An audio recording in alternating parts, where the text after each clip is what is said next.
Hey everyone, welcome to Raj economics and commerce classes. मैं हूं नीरज कुमार और जैसा कि आपको पता है सीयूटी पीजी 2025 का एग्जामिनेशन डेट शीट आ चुका है ना। आज हम इस वीडियो में सीयूटी पीजी इकोनॉमिक्स के बच्चों के लिए जो प्रीवियस ईयर क्वेश्चन है 2022 का उसका कंप्लीट सॉल्यूशन लेकर के आया हुआ हूं। ठीक है, हर एक क्वेश्चन आपके लिए इंपॉर्टेंट है। आपको पता होगा 2022 में जब एग्जाम हुआ था 25 क्वेश्चन जो था वो पूछा गया था आपका जनरल एप्टीट्यूड, और 26 नंबर से जो था क्वेश्चन 75 क्वेश्चन टोटल वो था इकोनॉमिक्स का। ठीक है, बट अब क्या हो गया है, अब आपका एग्जामिनेशन पैटर्न में टोटल मिलाकर 75 क्वेश्चन रहेंगे और सारे के सारे आपके सब्जेक्ट से रहेंगे सीयूटी पीजी में। ठीक है, तो अगर आप सपना देख रहे हैं अच्छे कॉलेज में एडमिशन लें तो सीयूटी पीजी का एग्जाम आपको अच्छा से देना होगा, है ना। तो उसी के लिए ये वीडियो मैं बना रहा हूँ, राइट। पूरा कंप्लीट देखिएगा वीडियो। अभी रेगुलर बेसिस पर आपका जो है सीयूटी पीजी इकोनॉमिक्स के लिए वीडियो आते रहेंगे, तो चैनल के साथ कनेक्टेड भी जरूर रहिएगा। ठीक है, चलिए देखते हैं क्वेश्चन नंबर 26 से। 26 का मतलब इकोनॉमिक्स का पहला क्वेश्चन क्या है, bandwagon effect makes demand more. देखिए सबसे पहले जैसे हम लोग बात करते हैं बैंडवागन इफेक्ट, ठीक है, तो इस इफेक्ट को समझिएगा डेमोन्स्ट्रेशन इफेक्ट भी बोलते हैं। क्या बोलते हैं? Demonstration effect. और ये डेमोन्स्ट्रेशन इफेक्ट क्या होता है भाई? देखिए अगर आपके सोसाइटी में आपके आसपास कोई चीज को परचेज कर रहा है, आपको देख के लग रहा है कि भाई हम भी खरीदते हैं ना, ठीक है, तो आप कब खरीदोगे? जब आपको सस्ता लग रहा होगा। मतलब प्राइस अगर घटेगा तुरंत सब लोग क्या करेंगे, दिखावटी प्रभाव उस पर बहुत ज्यादा इफेक्टिव हो जाता है। ठीक है, तो डेमोन्स्ट्रेशन इफेक्ट के केस में जो डिमांड होता है मोर इलास्टिक होता है। क्यों? क्योंकि जब प्रोडक्ट का प्राइस घटता है तो डिमांड बहुत ज्यादा जो है, क्वांटिटी डिमांडेड जो होगा वो काफी ज्यादा इंक्रीज होता है। जितना प्राइस में चेंजेस होगा ना उससे ज्यादा डिमांड में चेंजेस आता है। ठीक है, देखिए इंडिया में जब आईफोन का सेल आता है ना, जैसे थोड़ा सस्ता हुआ डिमांड बहुत बढ़ जाता है। क्यों? क्योंकि उस पर डेमोन्स्ट्रेशन इफेक्ट कहीं ना कहीं वर्क करता है। ठीक है, तो डेमोन्स्ट्रेशन इफेक्ट के केस में डिमांड जो होगा वो मोर इलास्टिक होगा। क्लियर है? चलिए नेक्स्ट क्वेश्चन है, कहता है with reference to Bertrand model. Bertrand का जो मॉडल था ओलिगोपोली से रिलेटेड, है ना, उसके बारे में कुछ है। कहता है द डुओपोलिस रिकॉग्नाइज देयर इंटरडिपेंडेंस। देखिए सबसे पहली बात याद रखिएगा, बर्ट्रेंड का मॉडल जो है वो नॉन कोल्यूसिव ओलिगोपोली मॉडल है। नॉन कोल्यूसिव ओलिगोपोली जिसमें एक दूसरे के साथ मिलके काम नहीं करते हैं, ऐसा मान के चलते हैं। चाहे कुर्नो मॉडल हो, बर्ट्रेंड मॉडल हो, ठीक है, चैम्बरलिन मॉडल हो, किंड मॉडल हो, ये सब ये मान के चलते हैं कि नॉन कोल्यूजन है। मतलब जितने भी फर्म्स है ओलिगोपोली में मिल के काम वो नहीं कर रहे हैं। ठीक है, तो ये हमारा ऑप्शन तो नहीं होने वाला है। ठीक है, क्योंकि इंटरडिपेंडेंट मतलब मिलकर, इंटरडिपेंडेंसी समझ जाएगा तो मिलकर काम कर लेगा, तो उसकी बात नहीं करता है। इट एक्सप्लेन प्राइस रिजिडिटी, नहीं, प्राइस रिजिडिटी की बात किंड मॉडल करता है। कौन सा मॉडल करता है? किंड मॉडल, जो कि पॉल स्वीजी के द्वारा दिया गया है। ठीक है, each duopolist assumes that other keeps its price constant. बिल्कुल, पर ट्रेंड मॉडल में यह माना गया है कि जो राइवल फर्म होगा ना, जो उसका कंपटीटर फर्म होगा, वो अपने प्राइस को कांस्टेंट रखेगा। ठीक है, आगे ऑप्शन देख लेते हैं। Each duopolist assume that other keeps its quantity constant. ये जो है ना, ये अजम्पशन है कुर्नो का। ठीक है, कुर्नो मॉडल का अजम्पशन है कि जो अदर फर्म, जो राइवल फर्म्स होंगे, ठीक है, वो अपने क्वांटिटी को कांस्टेंट रखेंगे। तो यहां क्वेश्चन बर्ट्रेंड का था, ऑप्शन नंबर 3। मैं क्यों कह रहा हूं पूरा क्वेश्चन देखिए, क्योंकि देखिए हर क्वेश्चन में डिस्कस कर रहा हूं ना, हर ऑप्शन डिस्कस कर रहा हूं, ये आपके लिए काफी ज्यादा हेल्पफुल रहने वाला है। ठीक है, तो चलिए नेक्स्ट क्वेश्चन देखते हैं। कहता है if the demand for agriculture product is in elastic. In elastic का मतलब पहले ध्यान रख लीजिए, इन इलास्टिक का मतलब क्या होता है? Change in quantity demanded is less than change in price. Price अगर मान लीजिए बहुत ज्यादा बढ़ गया, डिमांड घटा बट बहुत कम घटा। प्राइस बहुत ज्यादा घट गया अगर मान लीजिए तो डिमांड बढ़ेगा बट बहुत कम बढ़ेगा, जितना प्राइस उतना नहीं। तो प्राइस में चेंजेस ज्यादा, क्वांटिटी में चेंजेस कम, है ना। तो इससे क्या होगा? As the price decrease the revenue earned by the producer increases. नहीं, मैंने क्या कहा, अगर इनइलास्टिक है तो प्राइस घटने के केस में क्या होगा ना, डिमांड बढ़ेगा जरूर, बहुत ज्यादा नहीं बढ़ेगा, तो बहुत ज्यादा डिमांड नहीं बढ़ेगा तो रेवेन्यू बहुत ज्यादा जनरेट नहीं होगा, तो ऑप्शन गलत हो गया। नेक्स्ट है as the price decreases the revenue earned by producer decreases, बिल्कुल ये सही है। इन इलास्टिक डिमांड जब भी हो तो समझिएगा कि जब प्राइस घटेगा ना, ठीक है, तो प्रोड्यूसर का क्या होगा, इनकम भी घट जाएगा, क्योंकि भाई जब प्राइस घटता है डिमांड बढ़ता जरूर है, लेकिन डिमांड बहुत कम बढ़ता है, वो very small increase in demand, ठीक है, तो इस कारण प्रोड्यूसर का जो अर्निंग होगा वो घट जाएगा, तो ऑप्शन नंबर 2 हमारा करेक्ट आंसर होगा, ठीक है। चलिए नेक्स्ट क्वेश्चन कहता a fall in price of commodity whose demand curve is rectangular hyperbola causes total expenditure on commodity. देखिए रेक्टेंगुलर हाइपरबोला कब होता है, जब elasticity of demand equal to 1 होता है। तो कहता है अगर प्राइस घट गया तो टोटल एक्सपेंडिचर पे क्या प्रभाव पड़ेगा, याद रखिएगा, थोड़ा सा यहाँ पे ब्रीफली बता दे रहा हूं। अगर प्राइस इंक्रीज हो टोटल एक्सपेंडिचर जो हमारा है वो भी इंक्रीज करे तो elasticity of demand less than 1 होता है, ठीक है। जब प्राइस इंक्रीज हो टोटल एक्सपेंडिचर हमारा डिक्रीज करे तो elasticity of demand greater than 1 होता है, ठीक है। लेकिन जब प्राइस इंक्रीज हो टोटल एक्सपेंडिचर कुछ भी चेंजेस ना हो, ठीक है, तो उसको बोलते हैं elasticity of demand equal to 1। Question वही तो है यहाँ पे, रेक्टेंगुलर हाइपरबोला है मतलब elasticity of demand equal to 1 है। वैसे केस में प्राइस अगर घट जाए चाहे बढ़ जाए total expenditure will remain constant, ठीक है, तो रिमेन अनचेंज्ड, ठीक है। देखिए यहां से एक चीज समझिएगा, प्राइस बढ़ रहा है टोटल एक्सपेंडिचर बढ़ रहा है, elasticity of demand less than 1 हुआ। अगर प्राइस घटेगा यहाँ पे तो टोटल एक्सपेंडिचर भी घट जाएगा, मतलब समझ रहे हैं, जब प्राइस और टोटल एक्सपेंडिचर के बीच सेम रिलेशन हो, सेम प्रपोर्शन सेम डायरेक्शन में चेंजेस हो रहा हो तो elasticity of demand less than 1 होता है।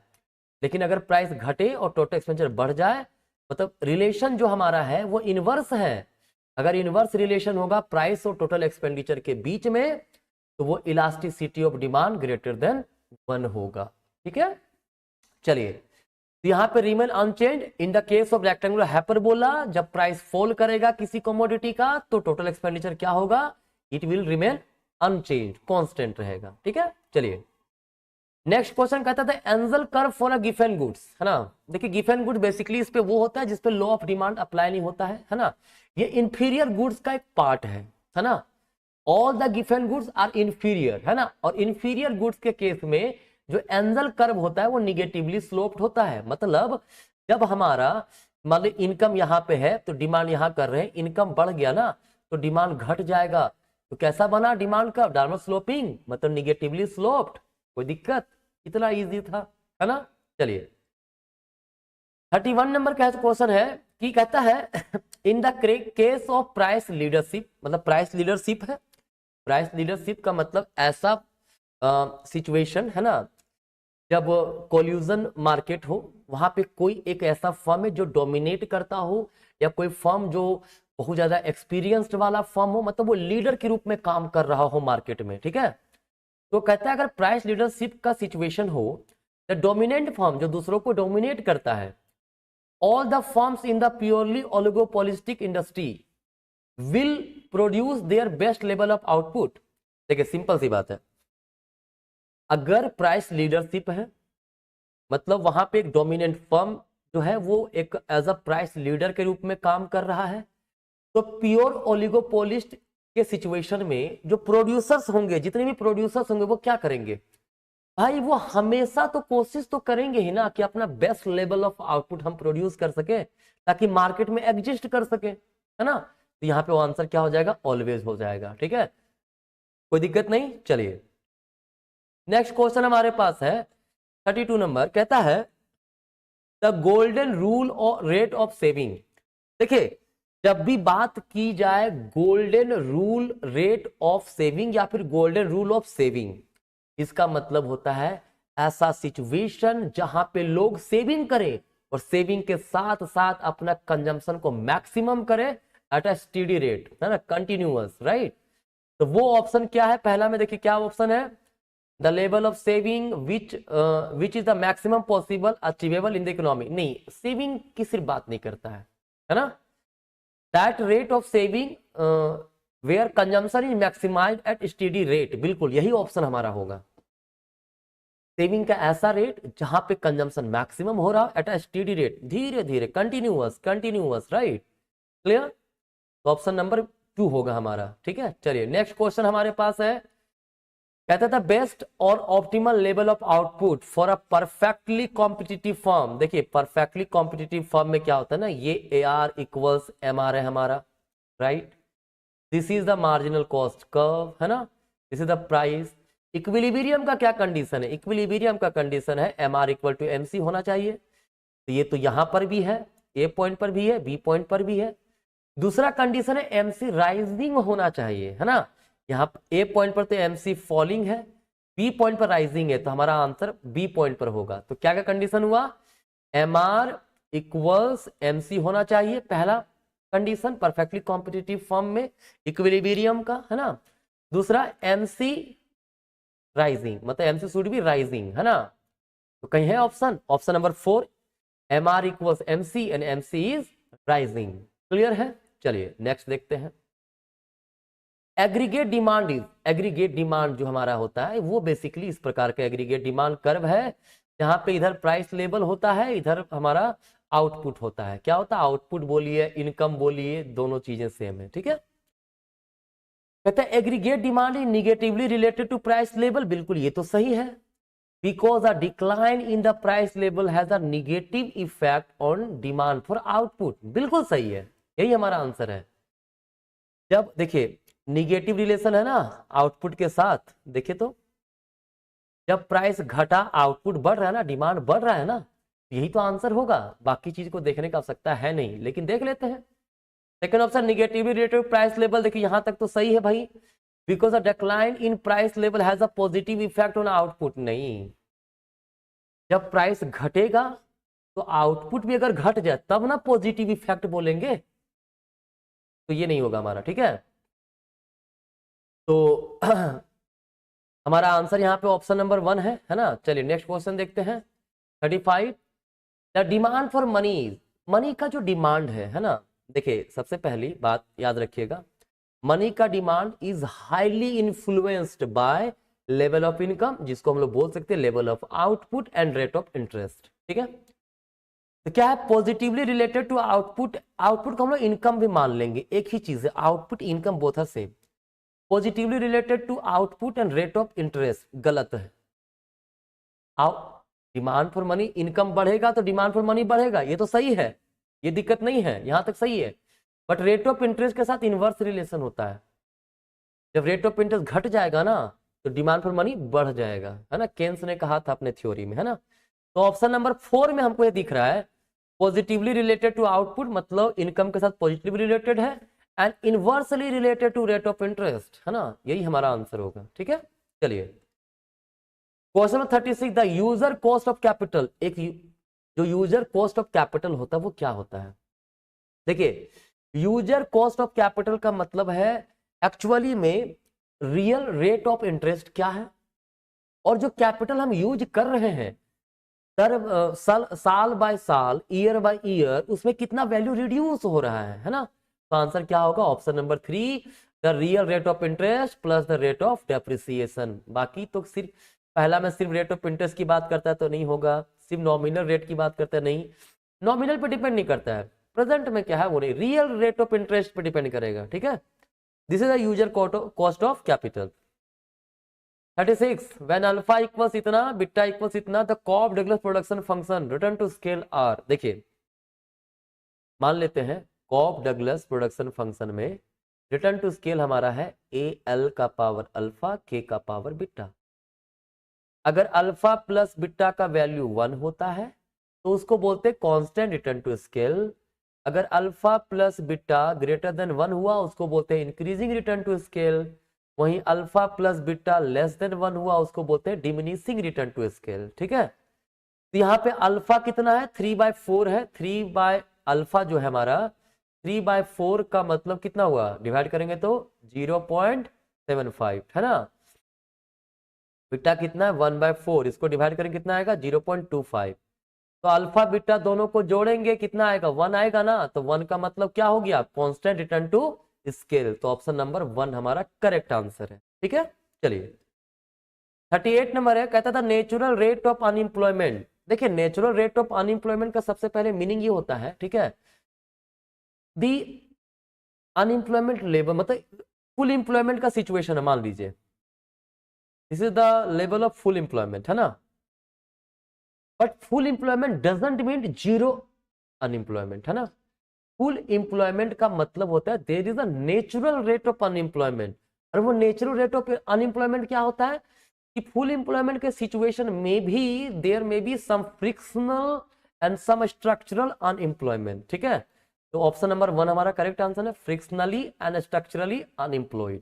ठीक है, देखिए फ्रिक्शनल अनएम्प्लॉयमेंट और स्ट्रक्चरल अनएम्प्लॉयमेंट ये एग्जिस्ट कर सकता है even at the full employment level, जिसको हम लोग बोलते हैं नेचुरल रेट ऑफ अनएम्प्लॉयमेंट। देखिए अगर अनएम्प्लॉयमेंट का डिटेल में आपको वीडियो चाहिए तो प्लेलिस्ट में जाइएगा, इंडियन इकोनॉमी हिंदी में लिखा हुआ होगा, भारतीय अर्थव्यवस्था, उसमें जाइए और देखिए अनएम्प्लॉयमेंट का वीडियो मैंने उसमें अपलोड किया हुआ है। ठीक है, चलिए नेक्स्ट क्या है भाई 39, कहता है which of the following statement is correct. कहता है कौन सा स्टेटमेंट सही है। पहला है a variable is endogenous when it's value is determined by the forces outside the model. गलत है, इनसाइड द मॉडल। इंडोजेनस का मतलब होता है इनसाइड द मॉडल, है ना। इंडोजेनस क्या हो गया, ऐसा वेरिएबल जो इनसाइड द मॉडल की बात करता हो। एक्सोजेनस आउटसाइड द मॉडल की बात करता हो। ऑटोनोमस होता है, इनसाइड से मतलब नहीं होता है ना। सेकंड, तो ये ऑप्शन तो गलत हो गया। सेकंड क्या, a change in exogenous variable मतलब आउटसाइड वाला is classified as an autonomous changes. बिल्कुल सही है, ऑटोनोमस चेंजेस, इंडोजेनस से कोई मतलब नहीं है। बाकी देखते हैं और ऑप्शन क्या है। A variable is exogenous when its value determined by the forces within the model। नहीं, exogenous outside होता है, ठीक है, इंडोजेनस इनसाइड होता है, विद इन द मॉडल होता है। और अब तो ये भी गलत हो गया। लास्ट देखते हैं, a variable of autonomous when its value is determined by the forces within the model। नहीं, इंडो ऑटोनोमस है ना, तो ना तो इनसाइड ना तो आउटसाइड, कहीं से मतलब नहीं उसको, ठीक है, वो ऑटोनोमस है। तो जब हम लोग किसी मॉडल की बात करेंगे, है ना, तो वहां पे जो हमारा एक्सोजेनस मॉडल होता है वो इंडिपेंडेंट के रूप में काम करता है, वो ऑटोनोमस के रूप में काम करता है, इसीलिए ऑप्शन नंबर हमारा 2 हो गया। ठीक है, चलिए आज का 40 नंबर क्वेश्चन क्या है। According to Phillips curve unemployment will return to natural rate. देखिए अनएम्प्लॉयमेंट जो है ना वो नेचुरल रेट पे आ जाएगा, कब होगा, nominal wages are equal to expected wages. नहीं, देखिए सबसे पहले समझिएगा, फिलिप्स कर्व में कहता है कि इन द लॉन्ग रन, है ना, जो अनएम्प्लॉयमेंट है वो नेचुरल रेट पे आ जाता है। क्यों आ जाता है नेचुरल रेट पे, क्योंकि भाई लॉन्ग रन में ना जब इन्फ्लेशन आ रहा होता है ना, देखिए फिलिप्स कर्व का क्या कहना है कि इन्फ्लेशन एंड अनएम्प्लॉयमेंट के बीच में इनवर्स रिलेशन होता है, इन्फ्लेशन बढ़ेगा अनएम्प्लॉयमेंट घटेगा।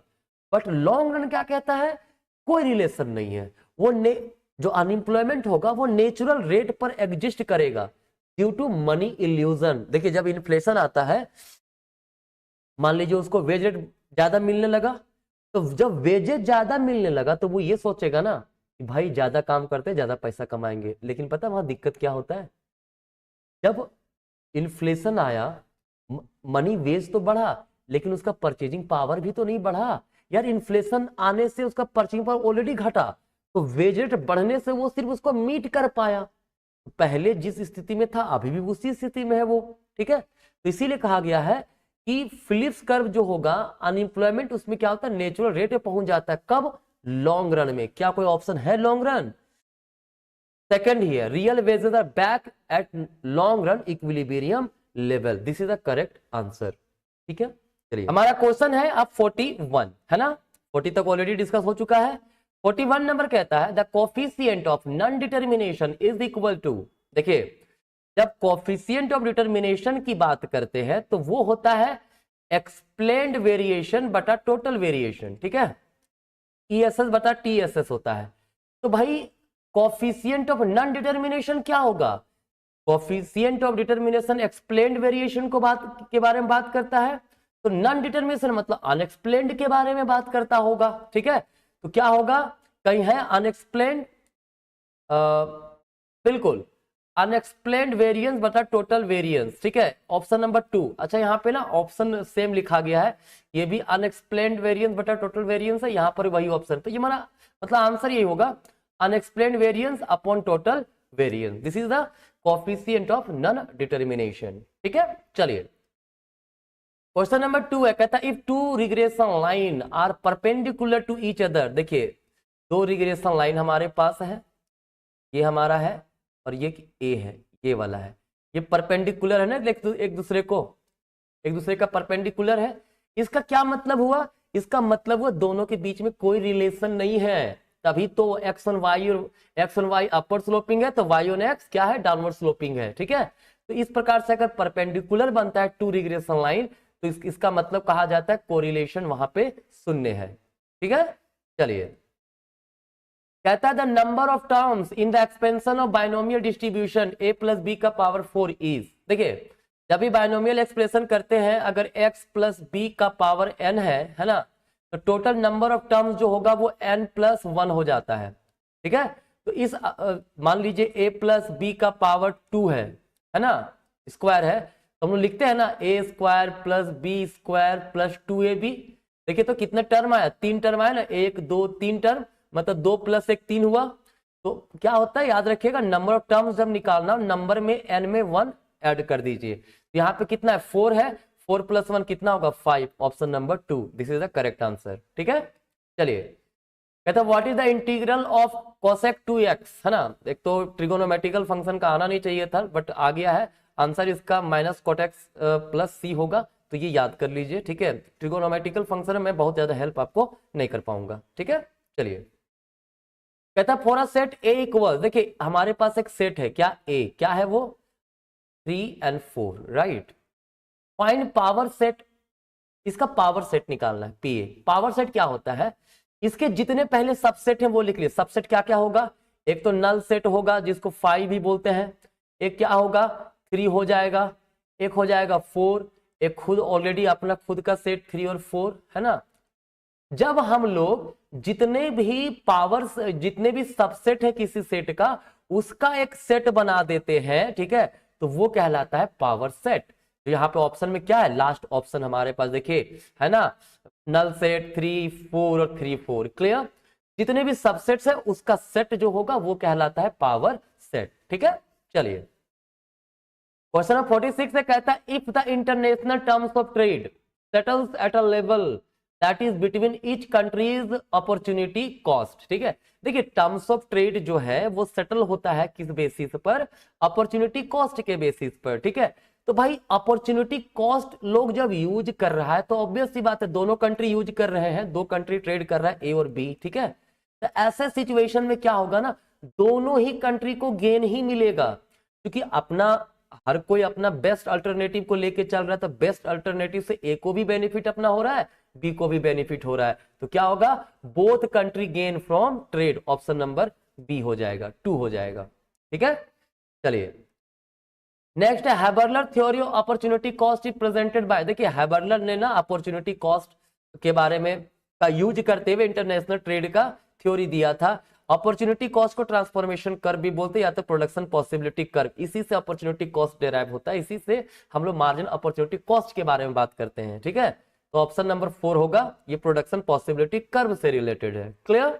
चलिए कहता है an exchange rate which also takes into account the relative price of products in the countries being compared is known as, ठीक है। देखिए अगर हम बात करें कि एक्सचेंज रेट में जो डिटरमाइन हम लोग करते हैं है ना, उसमें अगर मैं ऐसा लेकर के चल रहा हूं कि अपने कंट्री का करेंसी का value with respect to other country का करेंसी लेके चल रहा हूं, तो वो नॉमिनल एक्सचेंज होता है, ठीक है।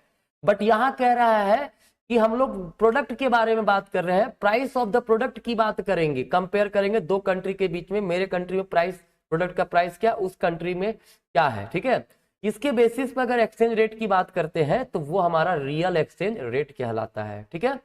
एप्रिसिएशन का मतलब होता है डोमेस्टिक करेंसी का वैल्यू राइज करना, डेप्रिसिएशन का मतलब होता है डोमेस्टिक करेंसी का value with respect to foreign currency fall करना, ठीक है। तो हमारा आंसर ऑप्शन नंबर 3 होगा, real exchange rate. Clear.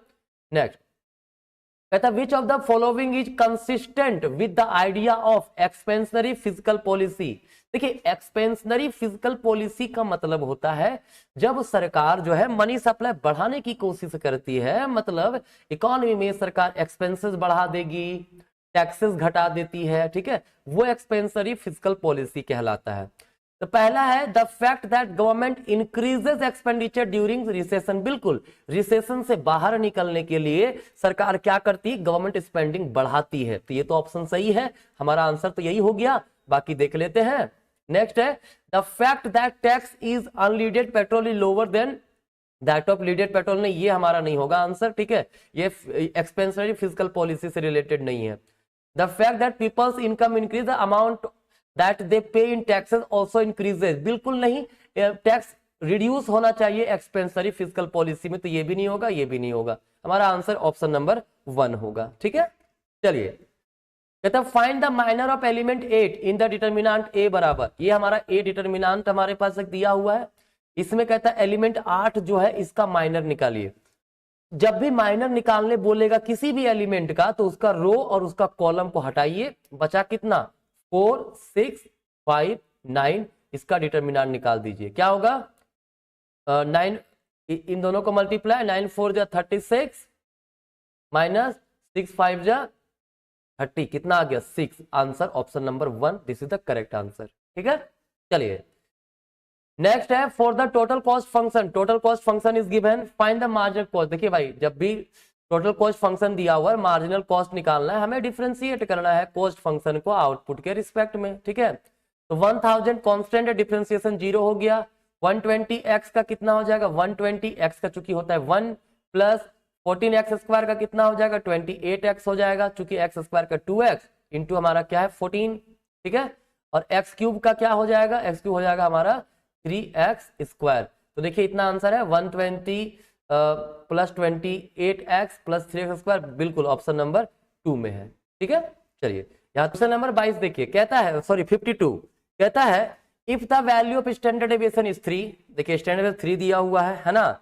Arithmetic mean जो है हमारा ये 3 दिया हुआ है, अर्थमेटिक मीन जो हमारा है x बार वो कितना 9 है। Find the coefficient of variation. देखिए सी भी जब भी निकालना हो ना तो क्या होता है, जब भी सी भी निकालने की बात करेंगे तो इसका मतलब हो जाएगा हमारा standard deviation by mean into 100, ठीक है। क्लियर है। तो भाई इसका क्या मतलब हुआ, क्या है 3/9 इंटू 100 है ना। तो क्या हो जाएगा 3 कितना आएगा 1/3 इंटू 100 है ना, जो कि आ जाएगा कितना 33.33%, ठीक है। तो आंसर ऑप्शन नंबर 2 होगा। कहीं कहीं देख रहे हैं बुक में दिया हुआ है 3.33, कहीं कुछ और दिया हुआ है, कई जगह 100 मल्टीप्लाई नहीं किया है। नहीं, कोफिशिएंट ऑफ वेरिएशन जब भी निकालना है आपको फॉर्मूला यही अप्लाई करना है, standard deviation by mean into 100, ठीक है। और जो आंसर आएगा उसको हम लोग किस में लिखते हैं, परसेंटेज के फॉर्म में लिखते हैं, ठीक है। चलिए 53 नंबर क्वेश्चन है, कहता है मार्जिनल प्रोपेंसिटी टू कंज्यूम मतलब एमपीसी कितना दिया हुआ है 3/4 है ना। And marginal rate of tax, ठीक है, ये हमारा जो है एमआरटी जो है ना, एमटीआर लिख देते हैं इसको, एमआरटी नहीं हो लिखेंगे, एमटीआर जो है वो कितना है हमारा, वो है 1/9, ठीक है। तो वैल्यू ऑफ मल्टीप्लायर पूछा है, राइट। देखिए एमपीसी को हम लोग ना सी मान लेते हैं, स्मॉल सी, इसको स्मॉल टी मान लेते हैं, ठीक है। तो मल्टीप्लायर का फॉर्मूला ऐसे केस में अगर एमपीसी और रेट ऑफ टैक्स दिया हुआ हो तो इसका होता है 1/1 माइनस एमपीसी है ना, प्लस क्या होगा सी इंटू टी।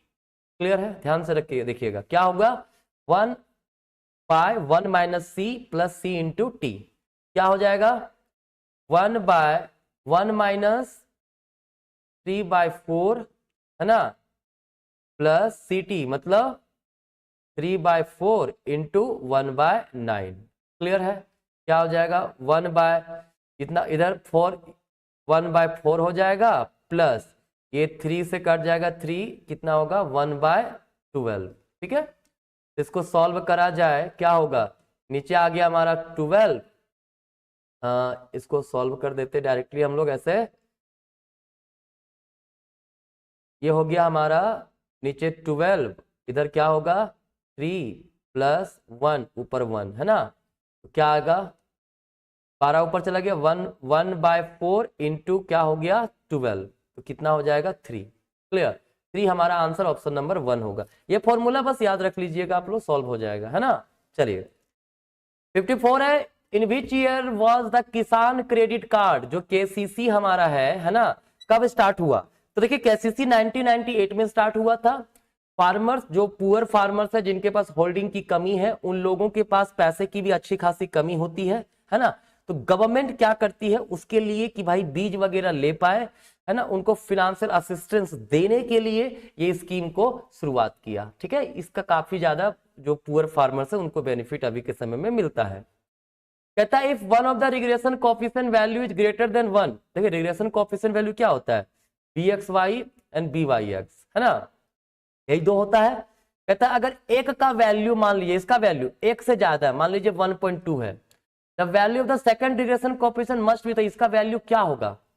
ध्यान रखिएगा जो कोरिलेशन निकलता है ना, कोरिलेशन होता है फॉर्मूला bxy इंटू byx का रूट। ठीक है, तो अगर एक से कम है, एक से ज्यादा है, तो दूसरा हमेशा कम होना ही चाहिए एक से। क्यों पता है? क्योंकि कोरिलेशन का वैल्यू +1 -1 के बीच में रहेगा। अगर मान लीजिए इसका 1.2 इसका 1.2 दे दे तो एक से ज्यादा हो जाएगा ना। देखिए अगर हम मान लेते हैं 1.2 इंटू 1.2, इसका रूट निकालेंगे क्या आएगा 1.2 आ गया आंसर। कोरिलेशन का वैल्यू 1.2 हो ही नहीं सकता क्योंकि 1 से ज्यादा होगा ही नहीं, मैक्सिमम 1 हो सकता है, उससे कम रहेगा, एक से ज्यादा नहीं रहेगा। जो कोरिलेशन का वैल्यू होता है +1 से लेकर के -1 के बीच में रहेगा। ठीक है, तो अगर एक रिग्रेशन कोएफिशिएंट एक से ज्यादा है तो दूसरा एक से कम होना चाहिए। ठीक है, तो हमारा क्या होगा <<1 option number 1, this is the correct answer. Clear? Next है on the imposition of a tariff the welfare of a country improves. ठीक है, देखिए जब टैरिफ इंपोज करें और टर्म्स ऑफ ट्रेड से जो गेन प्राप्त हो रहा हो ज्यादा हो लॉसेस की अपेक्षा। ठीक है, मतलब जब टैरिफ इंपोज किए है ना, तो ऑब्वियस सी बात है हमारे देश में क्या होगा, प्रोडक्शन कंजम्पशन में कमी आएगा। ठीक है, क्योंकि लोग खरीद नहीं पाएंगे ज्यादा प्रोडक्ट, क्योंकि महंगा हो जाता है टैरिफ लगाने के बाद है ना। तो वेलफेयर तभी होगा जब टर्म्स ऑफ ट्रेड सुधर जाए हमारा टैरिफ लगाने से, और इससे जितना लॉस हुआ कंजम्पशन प्रोडक्शन से उससे ज्यादा प्रॉफिट हुआ है किससे, टर्म्स ऑफ ट्रेड से। ठीक है, तो ऑप्शन सी में देखिए तीसरा, when terms of trade gains is greater, मतलब टर्म्स ऑफ ट्रेड का फायदा ज्यादा हो, किससे, losses due to production consumption distribution, जो टैरिफ के कारण प्रोडक्शन कंजम्पशन में जो कमी आया उससे ज्यादा होना चाहिए क्या, टर्म्स ऑफ ट्रेड का गेन, तभी ऐसे केस में वेलफेयर होगा। तो बाकी ऑप्शन देखने की आवश्यकता नहीं है, मैंने कॉन्सेप्ट बता दिया आपको। ठीक है, चलिए कहता है ना symmetrical distribution value of coefficient. देखिए सिमेट्रिकल डिस्ट्रीब्यूशन का मतलब होता है बेल शेप। ठीक है, क्या होता है, बेल शेप डिस्ट्रीब्यूशन। यहाँ पे जो कोएफिशिएंट और स्केवनेस होता है वो 0 होता है, कोई किसी पास सिमेट्रिकल है ही नहीं, नो स्केवनेस बोलते हैं। अगर सिमेट्रिकल डिस्ट्रीब्यूशन है तो उसको नो स्केवनेस वाला सिचुएशन बोलते हैं। तो आंसर हमारा होगा ऑप्शन नंबर 3। ठीक है, एक होता है पॉजिटिव स्केव, एक होता है निगेटिव स्केव। तो इसमें वैल्यू पॉजिटिव में रहेगा, इसमें वैल्यू निगेटिव में रहेगा। लेकिन अगर सिमेट्रिकल डिस्ट्रीब्यूशन पूरी तरह से है तो यहाँ पे स्केवनेस 0 हो जाएगा। ठीक है, चलिए नेक्स्ट है rural landless employment guarantee programme. ये 1983 में लॉन्च हुआ था। इसमें कहना था जो लैंडलेस पीपल हैं, ठीक है, जिनके पास जमीन नहीं है, भूमि नहीं है, उन्हें सरकार गारंटी देती थी 100 डेज का जॉब का। ठीक है, ये प्रोग्राम था इसमें, राइट। और क्वेश्चन नंबर 59 में कुछ एरर था तो मैंने उसको इंक्लूड नहीं किया है, हटा दिया है। चलिए 60 नंबर क्वेश्चन देखते हैं, मैच लिस्ट 1 विथ लिस्ट 2। कहता है इन्वेस्टर मल्टीप्लायर कौन दिया था, प्रोफेसर केन्स ने दिया था। तो पहला का हो गया ऑप्शन नंबर 4, ठीक है, इसका 4 हो गया। इंप्लॉयमेंट मल्टीप्लायर एक काहन ने दिया था, कौन दिया था? काहन, तो इसका 1 हो जाएगा। एक काहन ने दिया है, कौन? एम्प्लॉयमेंट मल्टीप्लायर, ठीक है।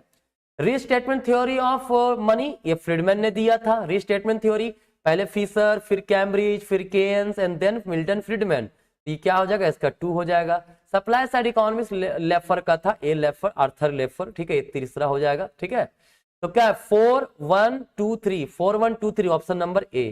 क्लियर है, कोई दिक्कत नहीं। यहां तक 60 नंबर क्वेश्चन तक मेरे समझ से कोई दिक्कत नहीं होना चाहिए, है ना। पहले 61 नंबर क्वेश्चन हमारा है जो मैच करने कहता है। देखिए मैच करने में एक बड़ा खासियत है कि अगर एक दो क्वेश्चन मिल जाएगा ना तो बाकी आप मैच कर लोगे। जैसे विशियस सर्कल ऑफ पॉवर्टी आपको अच्छे से पता होगा, ये रेगनर नर्क से नहीं दिया है, तो ऑप्शन इसका कौन सा हो जाएगा? ऑप्शन नंबर 4, ठीक है। तो देखिए यहां पे देखिए बी और सी तो खत्म हो गया पहले ही, क्योंकि ए का आंसर है 4, तो सिर्फ ऑप्शन नंबर ए और डी में है। फिर development with unlimited supplies of labour, है ना। अनलिमिटेड सप्लाईज ऑफ लेबर को डिस्कस किसने किया है? आर्थर लुइस ने दिया था ये थ्योरी, ठीक है। तो इसका क्या हो जाएगा? 3। फिर तो देखा जाए तो ऑप्शन नंबर ए हमारा खत्म हो चुका है, डी बचा है, बट देख लेते एक बार, है ना। फिर है critical minimum effort. Critical minimum effort जो है ये रोजेस्टिन रोडान के द्वारा दिया गया है, और एशियन ड्रामा जो है वो एशियन ड्रामा गुनाल मिडल ने दिया था, ठीक है। याद रखिएगा क्रिटिकल मिनिमम एफर्ट किसने दिया है? रोजेस्टिन रोडान। एशियन ड्रामा किसने दिया है? गुनाल मिडल, ठीक है। तो 4 3 1 2, 4 3 1 2, option number D is the correct answer, ठीक है। चलिए 62 नंबर कहता है under which sustainable development goal, जो SDGs जो हमारा चल रहा है, जो कि 2015 से चल रहा है ना, 2030 तक के लिए टारगेट लिया गया है। कितने? 17 गोल्स इसमें शामिल है। कितने गोल्स हैं? 17 गोल्स इसमें शामिल है, ठीक है। उसमें कहता है एनर्जी किस गोल में इंक्लूड किया गया है। तो एक बार थोड़ा सा देख लिए सारे सस्टेनेबल डेवलपमेंट गोल, यहाँ पे 17 का 17 है, आप स्क्रीनशॉट ले सकते हो। गोल नंबर 1 है नो पॉवर्टी, फिर है 2 zero hunger, good health and wellbeing, 4 है क्वालिटी एजुकेशन, मतलब education access to all, gender equality, है ना, 5वां में है। क्लीन वाटर एंड सैनिटेशन 6 में है। अफोर्डेबल एंड क्लीन एनर्जी 7 में, एनर्जी किसमें? 7 है, सवाल एनर्जी का ही था, ठीक है। फिर 8 नंबर है decent work and economic growth, industrial innovation 9 में है। फिर रिड्यूस इनइक्वालिटी 10 में है। 11 में सस्टेनेबल सिटीज एंड कम्युनिटीज है हमारा। 12 है रिस्पॉन्सिव कंजम्पशन एंड प्रोडक्शन हमारा है। फिर क्लाइमेट एक्शन 13 में है। लाइफ बिलो वाटर 14 में है। 15 में लाइफ ऑन लैंड है, ठीक है। Piece justice and strong institution 16 में है, और 17 में है पार्टनरशिप फॉर द गोल्स, है ना। तो याद रखिएगा इसमें सबसे ज्यादा जो इंपॉर्टेंट है पहला का 7 जो है ना, ये बहुत जरूरी है इकोनॉमिक्स के स्टूडेंट्स के लिए, क्लियर। तो याद रखिएगा। तो हमारा क्वेश्चन क्या था कि एनर्जी किस में इंक्लूड किया गया? तो एनर्जी भाई 7 नंबर गोल में इंक्लूड किया गया, तो SDG 7 हमारा करेक्ट आंसर होगा, ठीक है। चलिए नेक्स्ट क्वेश्चन है what has been the growth rate of world economy in 2021। 2021 में वर्ल्ड इकोनॉमी का ग्रोथ देखिए लगभग 6.1% के आसपास था, ठीक है। आप एक काम करोगे, ये अभी रिसेंट का देखिएगा, है ना, 2023 का क्या था वो आपसे सवाल पूछ सकता है ना। इंडिया का ग्रोथ रेट 2023 में क्या था हमारा, है ना, 24 में क्या प्रोजेक्टेड है ना, ये सब डेटा एक बार देख लीजिएगा, वो आपके एग्जाम में आ सकते हैं, क्लियर। चलिए नेक्स्ट क्वेश्चन नंबर 64 है, फिर से मैच करने का क्वेश्चन है। कैनन ऑफ टैक्सेशन, है ना, ये it is given by Adam Smith, ठीक है। तो पहला का ऑप्शन नंबर कौन सा होगा? 4, है ना। तो देखिए ऑप्शन में 2 और 3 तो हमारा 2 और 4 तो हमारा खत्म हो गया, क्योंकि ए का होगा ऑप्शन 4, है ना। फिर क्या है, अब देखिए अगर 1 2 भी मैच कर गया ना, आप कर लिए ना, तो आपका जो आंसर होगा वो आपको आंसर मिल जाएगा, ठीक है, कोई दिक्कत नहीं। चलिए अब देखिए हमारा यहाँ पे है सवाल है, फिर दूसरा है इन्फेंट इंडस्ट्री आर्ग्यूमेंट, क्लियर। ये फ्रेडरिच लिस्ट के द्वारा दिया गया है कंसेप्ट, है ना। फिर है डिफरेंशियल इंसिडेंस, ये मस्ग्रेव का है। Elasticity of demand Alfred Marshall है। 4 3 2 1, देखिए 4 3 2 1, option number 3 this is the correct answer, ठीक है। मैच करने वाला क्वेश्चन काफी इजी होता है, अगर 1 2 भी आ गया आराम से कर सकते हो आप, ठीक है। नेक्स्ट क्वेश्चन है, कहता है रमेश एंड सुरेश, दो व्यक्ति हैं, constructed their new house in this year, मतलब उन्होंने क्या किया, एक नए घर को बनाया, ठीक है। In the national income accounting this transaction is considered as, तो नेशनल इनकम अकाउंटिंग में ये किस तरह का ट्रांजेक्शन होगा। देखिए घर जो हमारा है फिक्स्ड कैपिटल है, तो ये हमारा क्या होगा, फिक्स्ड इन्वेस्टमेंट कहलाएगा, ठीक है। इन्वेंट्री इन्वेस्टमेंट नहीं होगा, इन्वेंट्री इन्वेस्टमेंट का मतलब होता है change in stock, unsold item, semi finished goods, ये सब चीजें आता है।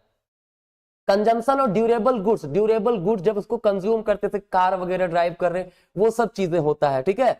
और घर एसेट्स की तरह होता है, याद रखिएगा, ड्यूरेबल कंजम्पशन गुड्स नहीं है वो, है ना। कंजम्पशन सेमी ड्यूरेबल गुड जो थोड़ा समय तक चलता हो, तो ये सब ऑप्शन हमारा होगा नहीं, है ना। आंसर हमारा होगा फिक्स्ड इन्वेस्टमेंट। क्लियर, इसको रेसिडेंशियल इन्वेस्टमेंट भी कह सकते हैं। 66 नंबर क्वेश्चन है, गिवन दो स्टेटमेंट हमारे पास गिवन है, स्टेटमेंट 1 स्टेटमेंट 2।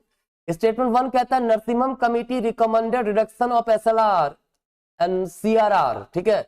नरसिम्हम कमेटी जो आया था उसने रिकमेंड किया था एसएलआर में रिडक्शन के लिए और सीआरआर में रिडक्शन के लिए। सही है या गलत है आपको पता है, देखिए ये सही है, ठीक है।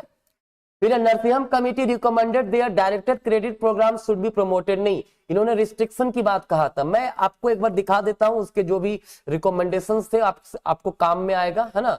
नरसिम्हम कमेटी 1 जो आया था उसमें बात किया गया reduction in CRR SLR, direct सवाल था। रिकॉग्नाइजेशन ऑफ बैंकिंग सेक्टर, ठीक है, reorganisation of banking sector, clear. Establishment of ARF tribunal, removal of dual controls, ठीक है, इसको रिमूव करने की बात कहा।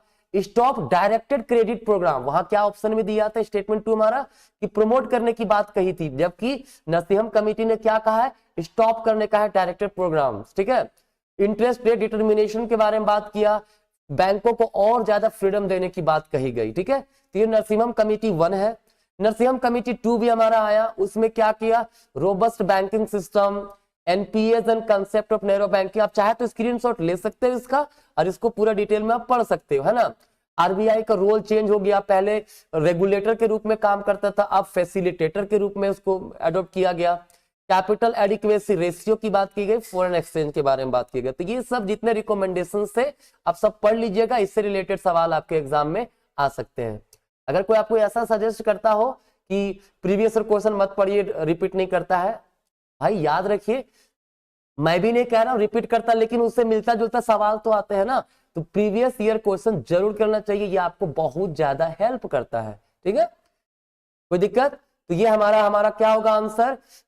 स्टेटमेंट 1 तो सही है, एसएलआर सीआरआर में रिडक्शन की बात कही और डायरेक्टेड क्रेडिट प्रोग्राम को प्रमोट नहीं बल्कि स्टॉप करने के लिए कहा, तो ये स्टेटमेंट गलत है। Statement 1 is true but 2 is false, option number 3, ठीक है। कोई दिक्कत नहीं होना चाहिए यहां तक आपको। चलिए नेक्स्ट क्वेश्चन की ओर बढ़ते हैं हम लोग। कहता है गिवन 2 स्टेटमेंट्स है, कहता है zamindari system was introduced by Lord Cornwallis, ठीक है। ये सही है। जमींदारी सिस्टम जो था इंडिया में, आपको पता होगा जमींदारी सिस्टम जब आया था इसमें क्या कहा गया, इसमें जो लैंड ओनर जो होता था जमींदार को घोषित कर दिया जाता था और जमींदार जो होते थे मनचाहा जितना वो चाहते थे, जो प्लीजेंट थे फार्मर्स थे उन लोगों से वसूलता था रेंट, है ना, और जबकि वो ब्रिटिशर्स को एक फिक्स सम ही देता था केवल, ठीक है। ये तो सही है, स्टेटमेंट 1 सही है। Under zamindari system village land were held jointly by communities, नहीं, जमींदारी सिस्टम में लैंड ओनर जमींदार को बनाए गए थे, ठीक है, कंप्लीट उसका स्वामित्व था। तो statement 1 is true, 2 is false, है ना, ऑप्शन नंबर 3 हो जाएगा 67 का सी। क्लियर है। अब है नेक्स्ट क्वेश्चन हमारे पास 68, कहता है there is a automatic change in the net tax revenue when the level of output changes. Simple सी बात है, लेवल ऑफ आउटपुट बढ़ेगा मतलब इनकम बढ़ेगा, तो नेट टैक्स रेवेन्यू भी सरकार का बढ़ जाएगा, चेंजेस होगा। कहता है रीजन दिया हुआ है automatic stabilisation moderate aggregate spending in times of boom and slow down, ठीक है।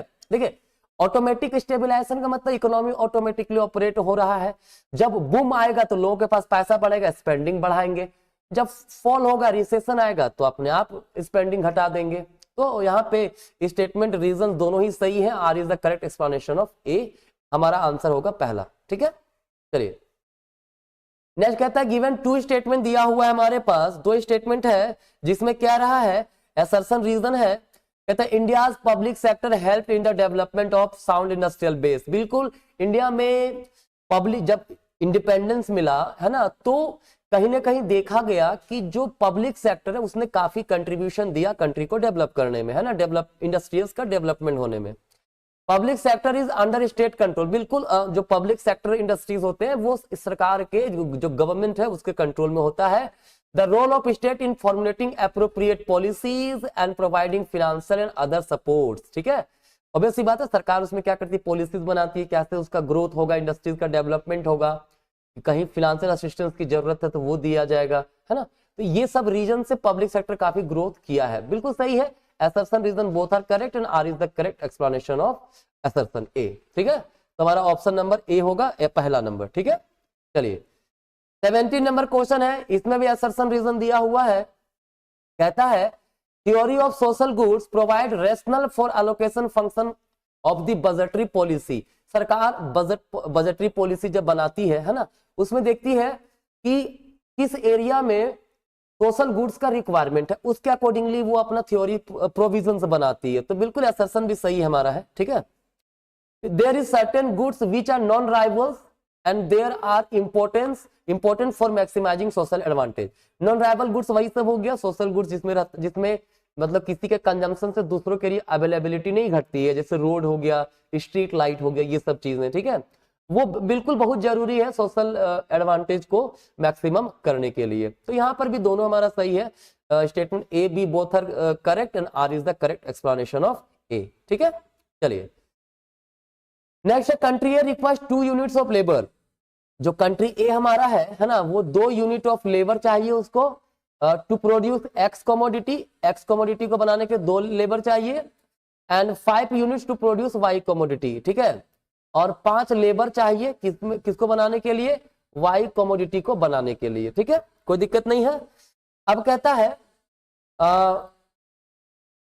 वेयर कंट्री बी जो हमारा है, कंट्री बी जो हमारे है ना, ये क्या, इसको क्या चाहिए, 3 यूनिट ऑफ लेबर चाहिए एक्स का 1 बनाने के लिए, है ना, और 6 यूनिट ऑफ लेबर चाहिए बी को बनाने के लिए। ठीक है, कोई दिक्कत नहीं। देखिए, अगर देख के पता चल रहा है तो हम देख रहे हैं ए जो है दोनों ही प्रोडक्ट सस्ता में बना सकता है कंट्री बी की अपेक्षा, तो एब्सोल्यूट रूप से एडवांटेज की स्थिति में है। ठीक है, तो क्या है, ए जो है एब्सोल्यूट रूप से एडवांटेज की स्थिति में है एक्स वाई दोनों में। ठीक है, ए क्लियर। साथ ही साथ हम लोग देखेंगे कि कंपैरेटिव रूप से भी एडवांटेज की स्थिति में कंपेयर करें, एब्सोल्यूट तो है ही, कंपैरेटिवली भी एडवांटेज की स्थिति में है कंट्री ए, है ना। तो ऑप्शन हमारा 3 होगा, through A has an absolute advantage in the production of both goods, it has comparative advantage in the production of Y. Clear है, चलिए next, according to the Pareto criteria a movement from state A to B is desirable. कहता है point A से अगर B की ओर move कर रहा है तो पैरेटो क्राइटेरिया कब होगा, कहता है अगर ए स्टेट से बी स्टेट पे हम जाएं तो तब होगा वो पैरेटो क्राइटेरिया जब कम से कम ए से कुछ तो बेटर हो बी, या बेटर नहीं भी हो ना तो कम से कम ए की स्थिति से खराब तो नहीं हो, है ना। एक पोजीशन से दूसरे पोजीशन पे लोग पहुंचे तो कम से किसी की स्थिति खराब ना हो, और कम से कम ए वाला पोजीशन में एक आध व्यक्ति ऐसा हो जो कि बेटर हो गया हो। ठीक है, वरना क्यों ही जाएगा ए से बी, है ना। तो ऑप्शन नंबर 1 है, if all agents are at least as well off in B as well they were in A. मतलब अभी कम से कम बी पर क्या है, कम से कम ए जितना सेटिस्फैक्शन मिल रहा था उतना पर तो है, and at least one of them is better off, कम से कम एक है जो ए से बेटर आया कहां पे, बी पे। बिल्कुल यही ऑप्शन हमारा सही होगा, तो बाकी डिस्कस नहीं करते, this is the correct answer. ठीक है, चलिए 73 नंबर हमारा क्वेश्चन है। कहता है मैच करने इंडस्ट्रियल डिस्ट्रिक्ट, ये मार्शल का कॉन्सेप्ट है। ठीक है, किंग डिमांड कर्व्स पॉल स्वीजी का है ना, प्राइस रिजिडिटी क्वांटिटी रिजिडिटी की बात कही थी इसने। ठीक है, फिर principle of maximum social advantage, ये डाल्टन से रिलेटेड है, ऑप्शन नंबर 1 होगा। लॉ ऑफ इनविजिबल हैंड, ये एडम स्मिथ से ही है कि इकोनॉमी में एक इनविजिबल हैंड होता है। ठीक है, तो क्या होगा, पहला का दूसरा फिर तीसरा फिर 1 फिर 4, option number 1, this is the correct answer. Clear, चलिए 74 है, इसमें भी मैच करना है। इन्वेंट्री थ्योरेटिकल अप्रोच, ये टॉबिन का दिया हुआ है, ठीक है, ये हमारा 4 होगा। लिक्विडिटी प्रेफरेंस है ना, क्या है, liquidity preference as a behaviour toward risk, ये बॉमल का दिया हुआ कंसेप्ट है। किसका कंसेप्ट है ये, बॉमल का ही दिया हुआ कंसेप्ट है। मनी एज अ टेम्पररी एडोब ऑफ परचेजिंग पावर, है ना, ये कौन सा है भाई, क्वेश्चन नंबर, अब ध्यान से रखिएगा, पहला का हो गया 4, तो ये और ये पहले मिटा देते हम लोग, है ना। अब दूसरा कब है हमारा 2, तो ऑप्शन 2 भी खत्म हो गया, 4 ही आंसर होगा, है ना। तब यहां से मैंने कहा ना, 1-2 क्वेश्चन अगर मैच करेंगे तो बाकी हो जाएगा, ठीक है। मनी एज अ टेम्पररी एडोप ऑफ परचेजिंग पावर, ये हमारा मिल्टन फ्रीडमैन का ही कंसेप्ट था, ठीक है, क्लियर है, किसका कंसेप्ट है, मिल्टन फ्रीडमैन का ही। और a discontinuous individual speculative demand for money function, ये केन्स का कंसेप्ट है, केन्स ने स्पेकुलेटिव डिमांड की बात कही थी, क्लियर, तो ऑप्शन 4 होगा। नेक्स्ट है, यहां पर भी वही कहानी है, मोनोपोलीज इंक्वायरी कमीशन, ये मोनोपोलीज इंक्वायरी कमीशन बनाया गया था 1965 में, तो ऑप्शन 2 हो जाएगा, ठीक है। मोनोपोलीज एंड ट्रेड प्रैक्टिसेस जो है 1970 का है, तो 3 हो जाएगा इसका। तो देखिए पहला में 2, तो ये और ये खत्म हो गया, 2 बचा, दूसरा का 3, ऑप्शन नंबर 2 ही बचा। कॉम्पिटिशन एक्ट 2002 में आया था, ठीक है, कॉम्पिटिशन एक्ट एमआरटीपी एक्ट के प्लेस पर ही लाया गया था, एमआरटीपी को हटा के कॉम्पिटिशन एक्ट लाया गया, ठीक है। तो ऑप्शन हमारा 4 होगा, ये 2 होगा, पहला का दूसरा, फिर दूसरा का चौथा, दूसरा का तीसरा, और तीसरा का चौथा, और फिर पहला का 1 हो जाएगा 2016 में, इंसॉल्वेंसी एंड बैंकरप्सी कोड जो 2016 में आया था, ठीक है। चलिए फिर असर्शन रीजन है, कहता है ग्रीन रेवोल्यूशन बेनिफिटेड, किसको बेनिफिट किया भाई, ओनली पंजाब, हरियाणा, वेस्टर्न उत्तर प्रदेश, बिल्कुल सही कंसेप्ट है ये जब ग्रीन रेवोल्यूशन आया था ना, तो उसका बेनिफिट पूरा इंटायर इंडिया को नहीं मिल पाया था, ठीक है। क्या हुआ था, वहां पे ज्यादातर जो बेनिफिट था वो पंजाब, हरियाणा, जो रिच फार्मर्स थे उनको मिला। रीजन है irrigation was necessary for the success of green revolution, बिल्कुल रीजन भी सही है, लेकिन रीजन करेक्ट एक्सप्लेन कहां करता है, क्यों पंजाब, हरियाणा, वेस्टर्न को फायदा मिला, उसका क्या रीजन था, ये थोड़े दिया, है ना। तो both are correct but R is not the correct explanation of A, तो ऑप्शन नंबर 2 होगा, क्लियर है।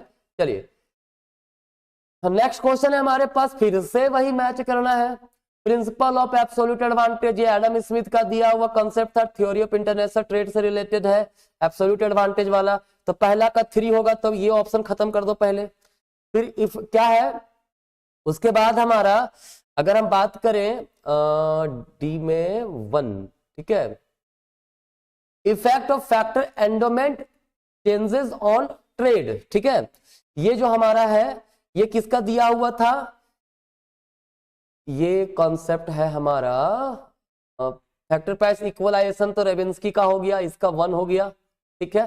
रेसिप्रोकल डिमांड जेएस मिल का है, ये भी ठीक है, तो ये यही सही होगा हमारा, ठीक है।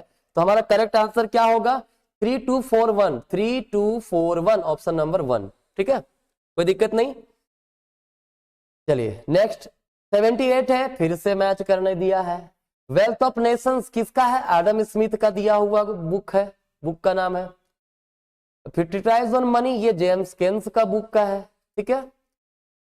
फिर है हमारा डिफेंस ऑफ ग्लोबलाइजेशन, ये जगदीश भागवती है ना। फिर प्रिंसिपल ऑफ पॉलिटिकल इकोनॉमी जो है वो रिकार्डो का है। तो 3421, 3421 ऑप्शन नंबर 1, ठीक है, पहला ऑप्शन हमारा करेक्ट आंसर होगा, क्लियर है। चलिए नेक्स्ट है परमानेंट इनकम हाइपोथेसिस, मतलब जो consumption depends upon permanent income, ये कंसेप्ट किसका दिया हुआ है जी, ये दिया हुआ है आपका मिल्टन फ्रीडमैन का, है ना, मिल्टन फ्रीडमैन का दिया हुआ है, ये 4 नंबर होगा, क्लियर। फिर इंटरटेम्पोरल कंजम्पशन, ये टीसर ने दिया था इंटरटेम्पोरल, उन्होंने क्या कहा था, पूरे लाइफ पीरियड को 2 टाइम में बांटा था, ठीक है, और इंटरटेम्पोरल बजट कंस्ट्रेंट के द्वारा दिखाया था उन्होंने कंजम्पशन कैसे करता है लोग। रिलेटिव इनकम हाइपोथेसिस डुसनबरी ने दिया था, उन्होंने कहा था कि जो हमारा मतलब केन्स ने जब थ्योरी दिया था ना एब्सोल्यूट वाला, है ना, तो उसको क्रिटिसाइज किया था कि हमारा जो कंजम्पशन सिर्फ करंट इनकम पे भी डिपेंड नहीं करता है, बाकी पास्ट इनकम पे भी डिपेंड करता है, रिलेटिव इनकम पे भी डिपेंड करता है। तो 4321 कहाँ है, 4321 ऑप्शन नंबर 3, ठीक है। चलिए फिर स्टेटमेंट कहता है if rows and columns are interchange, कहता है हमारे पास रो है 5219। रो कॉलम को आपस में बदल दे, मतलब 5129। ठीक है, तो क्या कहता है, the value determinant remain unaltered, जो वैल्यू है सेम रहेगा बट द साइन चेंजेस, लेकिन साइन बदल जाएगा। क्या होता है ऐसा, देखते हैं। 45 माइनस 2 कितना हुआ, 43। ठीक है, यहाँ पे कितना हुआ, 43 हुआ ना, यहाँ पर भी 45 माइनस 2 43, तो गलत हो गया पहला स्टेटमेंट। जब रो एंड कॉलम को आपस में इंटरचेंज किया जाए, वैल्यू विल रिमेन अनअल्टर्ड। ठीक है, साइन वगैरह सब कुछ सेम रहेगा। ठीक, कहता है व्हेन टू रोज और columns are interchange the numerical value of determinant changes but the sign of the determinant remain unchange. ये भी गलत है। अगर मान लीजिए 3 रो 3 कॉलम का है ना, 1 कुछ भी लिख दें, 569219।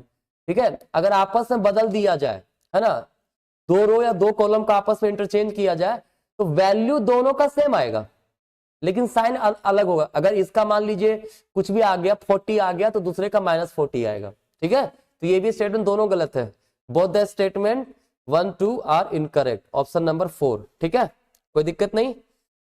अच्छा, क्या है, स्टेटमेंट 1 इनकरेक्ट बट नहीं, ये ऑप्शन नहीं होगा, दोनों गलत है ना, तो ऑप्शन नंबर 2 बी होगा, दोनों स्टेटमेंट इनकरेक्ट है। क्लियर, चलिए next statement, the statistical constant, है ना, कहता है statistical constant of population are known as parameter. बिल्कुल, जो स्टैटिस्टिकल कांस्टेंट होता है पॉपुलेशन को स्टडी करता है, जैसे हम बात कर रहे हैं ये म्यू, मतलब मीन को बोलते हैं, ये स्टैंडर्ड डेविएशन, ठीक है, ये वेरिएंस, इसको पैरामीटर्स बोलते हैं, जो पॉपुलेशन के बारे में बात करता है। वहीं अगर एक्स बार लिए हुए हो, स्टैंडर्ड डेविएशन लिए हुए हो, इसका स्क्वायर लिए हुए, ये सैंपल की बात करता है, सैंपल स्टैटिस्टिक है। ठीक है, तो हमारा आंसर क्या हो जाएगा, the statistical constant of the population are known as parameter. इसको पैरामीटर बोलते हैं, इसको स्टैटिस्टिक बोलते हैं, याद रखिएगा, ये सही है। The square root of standard deviation of sampling distribution of a statistic is known as standard error। नहीं, standard deviation का square root थोड़े होता है standard, ये standard error, standard error तो होता है standard deviation divided by root under n। ठीक है, ये हमारा करेक्ट आंसर होगा। तो ये स्टेटमेंट गलत है हमारा। क्लियर, तो क्या होगा, ये गलत है, 1 is correct, second is wrong, 3 होगा, 83 का ऑप्शन नंबर 3। ठीक है, नेक्स्ट क्वेश्चन 82, कहता है monopolistic competition involve many sellers of homogeneous product. नहीं, मोनोपोलिस्टिक कंपटीशन में तो प्रोडक्ट डिफरेंशिएशन होता है ना, very close substitute, but there is product differentiation, रंग कलर वगैरह अंतर हो सकता है। नेक्स्ट है statement 2, the oligopoly involve some producer of standardised और डिफरेंशिएटेड प्रोडक्ट। बिल्कुल सही है स्टेटमेंट है हमारा ये। ठीक है, जो कहता जो ओलिगोपोली है वो कुछ डिफरेंशिएटेड प्रोडक्ट या लगभग सिमिलर स्टैंडर्ड, मतलब यूनिट हो सकता है दोनों सारे प्रोड्यूसर्स का। ठीक है, तो हमारा 4 होगा, statement 1 is false but the statement 2 is true. Clear, चलिए 83 है, कहता है an adverse supply shock reduces the marginal productivity of labour. बिल्कुल सही है। अरे अगर किसी प्रकार का एडवर्स शॉक्स पड़ रहा है, ठीक है, तो जो मार्जिनल प्रोडक्टिविटी ऑफ लेबर रहता है वो घट जाता है ना, सप्लाई घटेगा तो लेबर काम नहीं कर पाएगा, वो बेरोजगार हो जाएगा, तो उसकी प्रोडक्टिविटी ही घटेगी ना। नेक्स्ट है output in the short run is a function of equilibrium condition in labour market. बिल्कुल, लेबर मार्केट में भी इक्विलिब्रियम तो होना ही चाहिए। ठीक है, तो दोनों स्टेटमेंट हमारा सही है, both the statement 1 and 2 are true. Clear, चलिए नेक्स्ट 84 है, कहता है rise in the rate of inflation mean that percentage rise in average prices is higher than previous. बिल्कुल सही है, percentage rise in inflation, rate of rise in inflation का मतलब क्या, वो जो पिछले बार जितना इन्फ्लेशन बढ़ा था उससे ज्यादा बढ़ा। ठीक है, तो वो सही है। The Phillips curve suggest that fall in unemployment is likely to lead the lower rate of wage and inflation. गलत है ये। अरे फिलिप्स कर्व में कहा गया है अनएम्प्लॉयमेंट और प्राइस लेवल के बीच इनवर्स रिलेशन होता है ना, यहाँ पे तो डायरेक्ट ये बताइए, एक घट रहा है दूसरा भी घट रहा है, तो ये तो गलत हो जाएगा ना। स्टेटमेंट 1 सही है, दूसरा करेक्ट है। ठीक है, दूसरा इनकरेक्ट है, पहला करेक्ट दूसरा इनकरेक्ट, कोई दिक्कत नहीं। चलिए next, the number of exchange possibilities that exist in money economy exceed the number in barter economy. बिल्कुल सही है। जब मनी इकोनॉमी अगर हो, ठीक है, तो वहां पे ट्रांजैक्शंस की पॉसिबिलिटीज बहुत ज्यादा बढ़ जाती है, पैसा दीजिए ट्रांजैक्शन कर लीजिए। बार्टर सिस्टम में दिक्कतें था, हर जगह ट्रांजेक्शन आप नहीं कर सकते थे, है ना। स्टेटमेंट 2 है an increase in the length of time for which money is held will reduce the velocity at which money circulate in the economy. बिल्कुल, अगर मनी को कांस्टेंट रखा जाए तो वेलोसिटी उस समय घट जाएगा, है ना। मतलब ट्रांजेक्शंस कम होगा तो वेलोसिटी कम होगा मनी का, है ना। जितना ज्यादा सर्कुलेशन उतना ज्यादा वेलोसिटी ऑफ मनी। तो स्टेटमेंट 2 हमारा ये भी सही है, बोथ द स्टेटमेंट जो हमारा है वो क्या है, सही है, ठीक है। Option number A clear. Question number 86 है, कहता है दो स्टेटमेंट दिया हुआ है, क्या है। स्टेटमेंट 1 कह रहा है the main features of the industrial policy 1991 include abolition of industrial licensing, diminishing the role of public sector, MRTP limit scrapped, condition on entry of foreign investment and technology liberalized and so on। बिल्कुल एकदम का एकदम सही है, पूरा आपको एक theory पढ़ा दिया, मतलब पूरा का पूरा कंसेप्ट बता दिया आपको, है ना। मतलब जो 1991 का जो इंडस्ट्रियल पॉलिसी था ना, पहले क्या था, इंडस्ट्रियल लाइसेंसिंग बहुत बड़ा मतलब चल रहा था। 1956 में जब इंडस्ट्रियल पॉलिसी रिजोल्यूशन आया, वहां इंडस्ट्रियल लाइसेंसिंग की बात की गई, ठीक है। वहां पे पब्लिक सेक्टर के रोल को बहुत बढ़ा चढ़ा के दिखाया गया, ठीक है। दिख रहा था कि जो इंडस्ट्रियल लाइसेंसिंग बहुत बाधा बन रहा है, लिबरलाइजेशन वगैरह नहीं है, है ना। तो 1991 में एक्चुअली में एक कॉन्सेप्ट आया था, क्या, LPG, लिबरलाइजेशन, प्राइवेटाइजेशन, ग्लोबलाइजेशन। इसके तहत क्या किया गया, लाइसेंसिंग कम किया गया, MRTP लिमिट जो था उसको बढ़ाया गया, ठीक है। फॉरेन इन्वेस्टर्स को प्रलोभ मतलब लाया गया, यहाँ पे बुलाया गया, भाई आप आइए, उन लोगों को कई ज्यादा अट्रैक्टिव ऑफर्स दिए गए, है ना। तो ये सब चीजें था 1991 में, तो ये हमारा सही है। Statement 2 the first industrial policy resolution was issued on 1951, गलत है। पहला इंडस्ट्रियल पॉलिसी इंडिया में आजादी के बाद 1948 में आया था, और 1956 में इंडस्ट्रियल पॉलिसी रिजोल्यूशन आया था, ठीक है। तो statement 1 is correct but the statement 2 is wrong, right. चलिए नेक्स्ट ऑप्शन नंबर, क्वेश्चन है 87 सॉरी। तो 87 नंबर क्वेश्चन हमारा क्या कह रहा है जी, 87 हमारा कह रहा है मैच करने नेशनल रूरल एम्प्लॉयमेंट प्रोग्राम, मतलब रूरल एरियाज के जो लोग थे, है ना, उनको रोजगार देने के लिए प्रावधान की गई, कब, 1980 में, ठीक है। इसका ऑप्शन 2 होगा, राइट। तो कन्या समृद्धि योजना बेटियों के लिए लाया गया योजना है हमारा, ठीक है। ये कब लाया गया, 2015 में, तो ये हमारा ऑप्शन नंबर 4 होगा, ठीक है, कोई दिक्कत नहीं। हाँ 87 तो कहीं मिल रहा है, मैच ऐसा कर रहा है, बिल्कुल मैच कर रहा है। देखिए तो एक ही ऑप्शन तो मैच कर रहा है सर, ऑप्शन नंबर 3 पहला का दूसरा, मतलब 1980 फिर 2015, उसके बाद जो फूड फॉर वर्क प्रोग्राम ये 2001 में लाया गया, और rural landless employment guarantee programme ये लाया गया था 1983 में, ठीक है, क्लियर। तुम्हारा ऑप्शन 3 करेक्ट आंसर है। चलिए आगे बढ़ते हैं।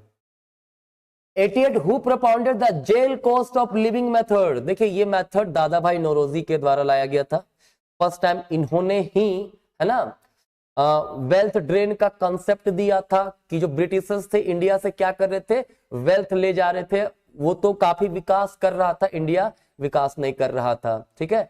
इन्होंने नेशनल इनकम वगैरह, पर कैपिटा इनकम वगैरह को भी सबसे पहले मतलब एस्टिमेट किए थे, ठीक है। तो दादा भाई नौरोजी हमारे यहाँ पे आंसर होगा। 89 नंबर है, consider the following statement regarding the argument of free trade. Free trade का मतलब होता है विदाउट बैरियर, है ना, ट्रेड विदाउट बैरियर, है ना। तो क्या है, अब free trade leads to maximisation of output, income and employment. बिल्कुल ये करेक्ट है हमारा, ठीक है। कहता है जब फ्री ट्रेड होता है ना, तो इसमें क्या होता है ना, हर एक प्रोड्यूसर अपने आउटपुट को मैक्सिमम करता है, इनकम को मैक्सिमम करता है, एम्प्लॉयमेंट को बढ़ाता है। फ्री ट्रेड प्रिवेंट्स मोनोपोली, बिल्कुल सही है। अगर फ्री ट्रेड है, कोई भी ट्रेड कर सकता है, तो कोई एक पर्टिकुलर मोनोपोली वहां नहीं बना पाएगा, ठीक है।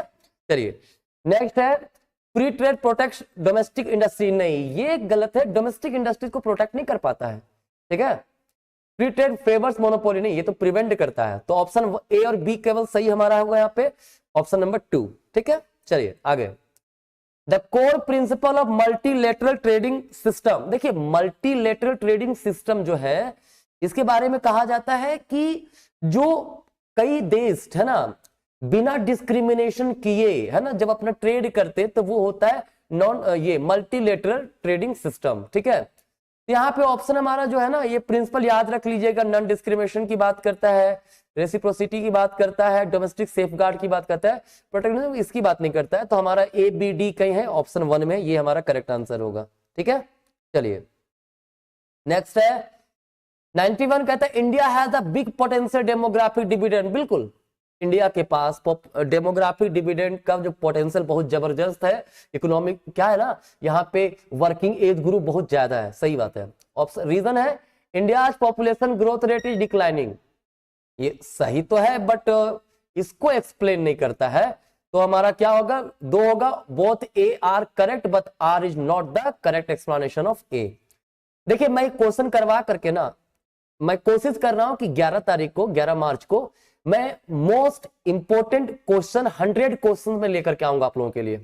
वो वीडियो जरूर देखिएगा, वो प्रीवियस ईयर से नहीं रहेगा, वो इंपोर्टेंट क्वेश्चंस जो मुझे लगता है मैं उसे अपलोड करने वाला हूं। ठीक है, तो कृपया करके कनेक्टेड रहिएगा, दोस्तों से शेयर कीजिएगा। 11 तारीख को जैसे आएगा पूरा वीडियो एक बार देख लीजिएगा।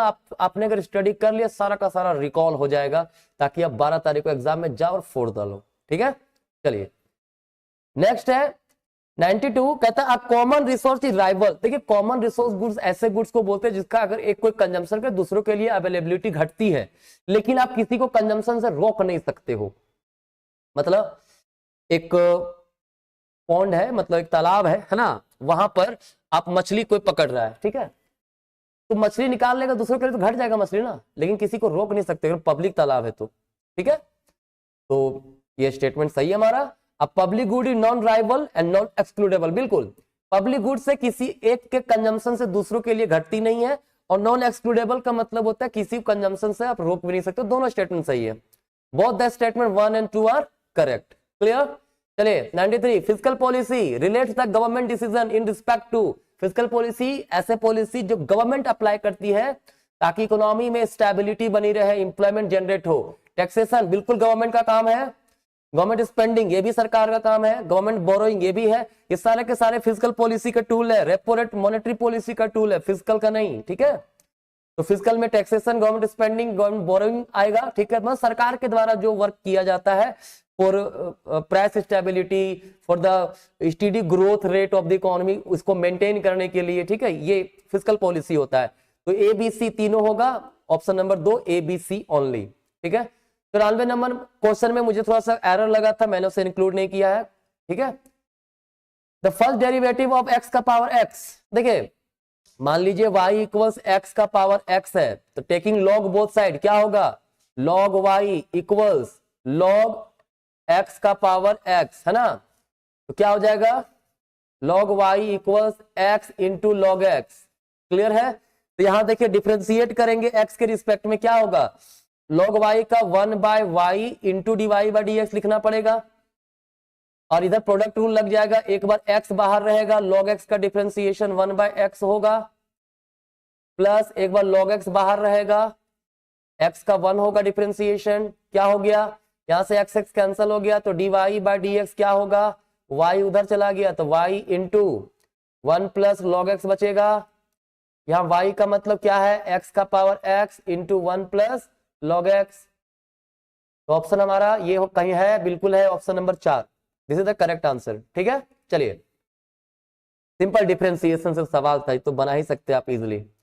Expected value of x, probability distribution function दिया हुआ है हमारे पास यहाँ पे, है ना, प्रोबेबिलिटी इसका क्या निकालना है, expectation expected value of x.